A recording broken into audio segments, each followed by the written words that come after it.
प्रेम से बोलिए मोक्ष प्रदायिनी मातु गंगा की जय। हर हर गंगे। हमारे YouTube चैनल हिंदू तीर्थ स्थल में आपका स्वागत है। 12 वर्षों में ही क्यों होता है महाकुंभ का आयोजन? पौराणिक कथा के अनुसार पर महाकुंभ की उत्पत्ति समुद्र मंथन से हुई है। जब समुद्र मंथन से अमृत कलश लेकर के भगवान धन्वंतरी जी प्रकट हुए तो असुरगण वह अमृत कलश छीन करके भाग गए। तब अमृत कलश की प्राप्ति हेतु देवताओं एवं असुरों में भयंकर युद्ध छिड़ गया। घमासान युद्ध होने लगा। ऐसा माना जाता है कि युद्ध के समय अमृत कलश से अमृत की 4 बूंदें छलक गईं और 4 अलग अलग पवित्र स्थलों प्रयागराज, हरिद्वार, उज्जैन और नासिक अर्थात त्र्यंबकेश्वर में जाकर के गिरी। इसके बाद इन्हीं दिव्य स्थलों में ही कुंभ का आयोजन होने लगा। शास्त्रों में भी उल्लेखित है कि प्रयागराज को तीर्थराज अर्थात तीर्थों का राजा माना जाता है। ऐसी भी मान्यता है कि ब्रह्मदेव पहला यज्ञ यहीं पर किए थे, जिसका उल्लेख हमारे शास्त्रों में, हमारे धर्म ग्रंथों में प्राप्त होता है। इतना ही नहीं, देवताओं और असुरों में 12 दिनों तक अमृत को प्राप्त करने के लिए भयंकर युद्ध हुआ था। इस तरह से देवताओं के 12 दिन पृथ्वी के 12 साल के बराबर माने जाते हैं। इसी वजह से हर 12 साल में एक बार महाकुंभ मेले का आयोजन किया जाता है। शास्त्रों में उल्लेखित है कि पृथ्वी का 1 वर्ष देवताओं का 1 दिन होता है। इसलिए प्रत्येक 12 वर्ष पर एक स्थान पर पुनः कुंभ का आयोजन होता है। देवताओं का 12 वर्ष पृथ्वी लोक के 144 वर्षों के बराबर होता है।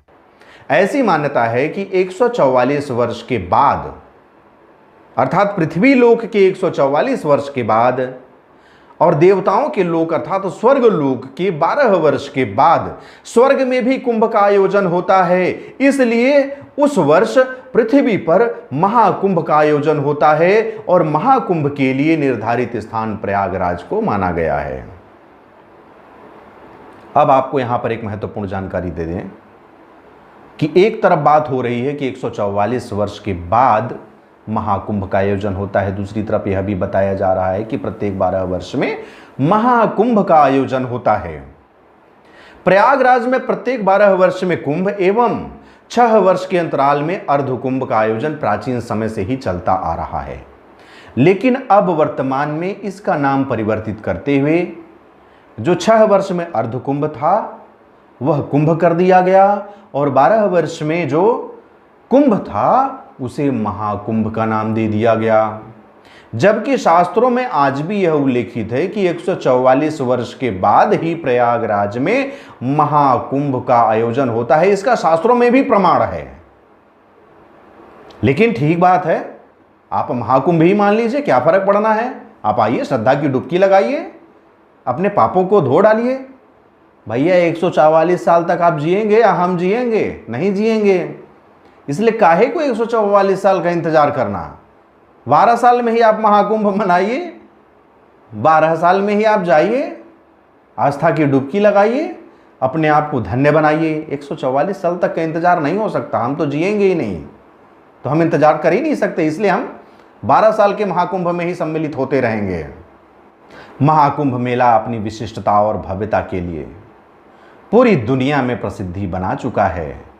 इसलिए आप चूकिए मत, आस्था की डुबकी लगाने महाकुंभ मेले में अवश्य आइए। और आप यह भी नहीं कह सकते कि हमारे पास समय नहीं है। पूरे 45 दिन का समय है। 45 दिन में एक न एक दिन का समय तो आपको मिल ही जाएगा। इसलिए कोई भी बहाना नहीं चलेगा। यह मेरी ओर से अनुरोध है कि आप कुंभ में अवश्य आइए और अपनी उपस्थिति माता गंगा की पावन नगरी में अवश्य दर्ज कराइए।